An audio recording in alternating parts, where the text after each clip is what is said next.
मोदी सरकार पर supreme court भयंकर भड़क गया है। सीधे जवाबदेही मांगते हुए सरकार को सुना दिया। वहीं वकील को लताड़ लगाई तो वो मोदी राग अलापने लगे। कहने लगे कि मोदी खुद इस मामले की निगरानी कर रहे हैं।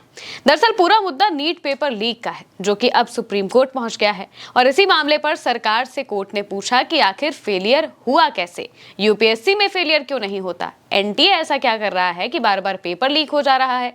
इसी सब पर वकील जवाब देते हैं और कहते हैं कि हम चीजें ठीक कर रहे हैं और नरेंद्र मोदी खुद इस पूरे मामले की निगरानी कर रहे हैं। सोचिए, पहले एनटीए से पेपर नहीं संभला, फिर धर्मेंद्र प्रधान से नहीं संभला, अब जब इन दोनों से नहीं हुआ तो सेना तक लगा दी। पेपर को इधर से उधर ले जाने के लिए अब सेना की मदद ली जाएगी।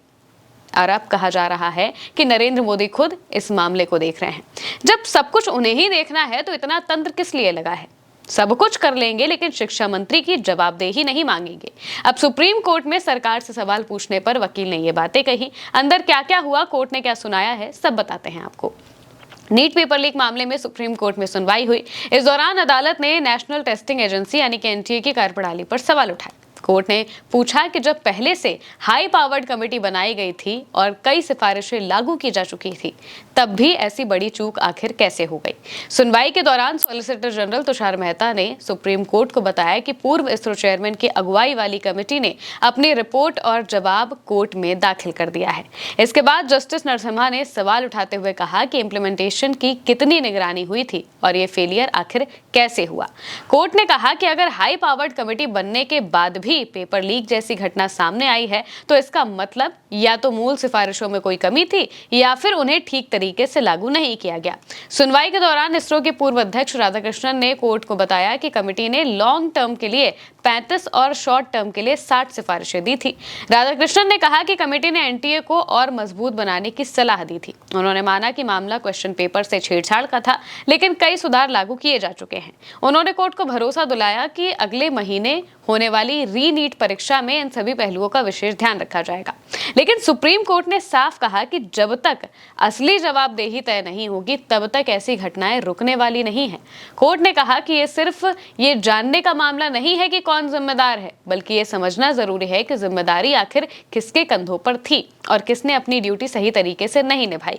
कोर्ट ने कहा कि जब तक जिम्मेदारी तय नहीं होगी तब तक सिस्टम की असली कमजोरी सामने नहीं आएगी। अदालत ने इस पूरे मामले का सबसे संवेदनशील पहलू से बताया है। सॉलिसिटर जनरल तुषार मेहता ने कोर्ट से कहा कि सरकार युवाओं के साथ खड़ी है और इस मामले को लेकर सबसे ज्यादा चिंतित भी सरकार ही है। सोचिए, सरकार को इतनी चिंता है कि बच्चों के पेपर लीक हो जाते हैं और सरकार को पता ही नहीं चलता है जब तक बच्चे उन्हें खुद ना बताएं। ये हालात है और कह रहे हैं कि बच्चों के भविष्य की चिंता सबसे ज्यादा सरकार को है। अगर चिंता सरकार को होती तो फिर पेपर लीक ना होते। दोबारा री-नीट के लिए भी जो एजेंसियां हैं वो ये ना कहती कि हम तो री-नीट वाला पेपर भी आपको पहुंचा देंगे। ये भी कई एजेंसियों ने दावा किया, कई टेलीग्राम चैनल से, जिन्होंने कहा कि री-नीट का पेपर भी बहुत जल्दी आ जाएगा, जिसका मतलब ये है कि उन्हें बहुत अच्छे से पता है कि पेपर लीक करना कितना आसान है। एक के बाद एक न जाने कितने पेपर लीक हो चुके हैं। यहाँ तक कि अब तो सीयूईटी में भी यही बात कही जा रही है कि उसमें धांधली हो रही है, सीबीएसई में धांधली हो रही है।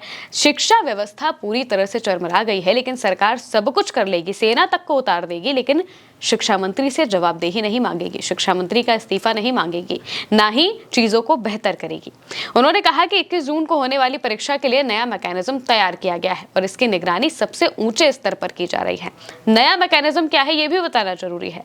इसमें पेपर लीक के चलते रद्द हुआ नीट यूजी का एग्जाम 21 जून को दोबारा होगा। इस बार पेपर पहुंचाने से लेकर बाकी की प्रोसेस में एयरफोर्स और आर्मी की मदद ली जाएगी। 3 मई 2026 को देश भर के 22,79,000 छात्रों ने नीट यूजी 2026 का एग्जाम दिया। 7 मई को खबर आई कि क्वेश्चन पेपर सोशल मीडिया पर एग्जाम से पहले ही लीक हो चुका था। 12 मई को एनटीए ने मामले की जांच सीबीआई को सौंपी। अब तक इसमें 13 गिरफ्तारियां हुई हैं। अब एग्जाम 21 जून को दोबारा होगा। 28 मई को रक्षा मंत्री राजनाथ सिंह के आवास पर एक हाई लेवल मीटिंग हुई, जिसमें केंद्रीय शिक्षा मंत्री धर्मेंद्र प्रधान, एनटीए के निदेशक अभिषेक सिंह के अलावा एयरफोर्स के कई सीनियर ऑफिसर मौजूद थे। इस बैठक में फैसला हुआ कि क्वेश्चन पेपर की सेटिंग से लेकर छपाई, ट्रांसपोर्टेशन और डिलीवरी की प्रक्रिया में सेना को शामिल किया जाएगा। तो फिर बाकी का तंत्र क्या करेगा? सेना देश की बॉर्डर सिक्योरिटी के लिए है या फिर पेपर इधर से उधर ले जाने के लिए? देश का क्या हाल हुआ है जो पेपर भी सेना की मदद से होगा? ये तमाम सवाल लोगों के मन में है, लेकिन सरकार करेगी वही जो उनका मन करेगा। लेकिन सुप्रीम कोर्ट ने यहाँ पर एक बार फिर दिखा दिया है कि वो यूं ही हर मामले को जाने नहीं देगा। जवाबदेही होनी जरूरी है और इसी वजह से सरकार पर सवाल उठाए जाते हैं और इस दौरान जो वकील हैं वो मोदी राग अलापने लगते हैं। यानी कि अब जो भी होगा सब कुछ मोदी ही देखेंगे, तो आप बाकी के तंत्र से सवाल मत पूछिए।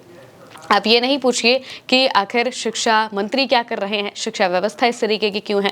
अगर उत्तर प्रदेश में बिजली नहीं आ रही है तो आप बिजली के मंत्री से मत पूछिए, ये कहिए कि आखिर नरेंद्र मोदी इस सब मामले को देख रहे होंगे। जब हर मामले नरेंद्र मोदी ही देखेंगे तो फिर बाकी का तंत्र क्या करेगा? बाकी के लोग जो सैलरी ले रहे हैं, जो इनकम टैक्स देते हैं, आम लोग उनके पैसे से जो सैलरी ले रहे हैं, उनका आखिर क्या, वो क्या करेंगे?